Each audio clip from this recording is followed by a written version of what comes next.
For example કે અહીંયા એક એક્ઝામ્પલ લઈએ કે ભાઈ એક છોકરો છે, ક્લિયર?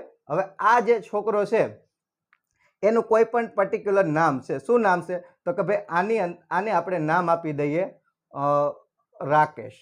ચલો, આ રાકેશ નામ છે. તો હવે જો આ છોકરો જે છે તો એ છોકરાને આમ જોઈએ તો આપણે શું કહીએ છીએ? તો કે ભાઈ બોય. ક્લિયર? આ બોય. હવે એને પર્ટિક્યુલર નામ છે તો કે રાકેશ. તો જો રાકેશ છે એ પણ નાઉન છે અને બોય છે એ પણ નાઉન છે. હવે એક્ઝામ્પલ તરીકે જુઓ, આ છોકરો જે છે એ જતો હતો અને એને પાણી દેખાણું. શું દેખાણું? પાણી. તો આ પણ જુઓ એક નામ છે, વોટર. ક્લિયર? સમજાય છે? હવે પાણીની અંદર તેણે શું જોયું? તો કે ભાઈ પાણીની અંદર તેણે મગર જોઈ. ક્લિયર? પાણીની અંદર તેણે મગર જોઈ. તો આ શું કરે છે? તો કે ભાઈ ડરી ગયો. આ વ્યક્તિ જે છે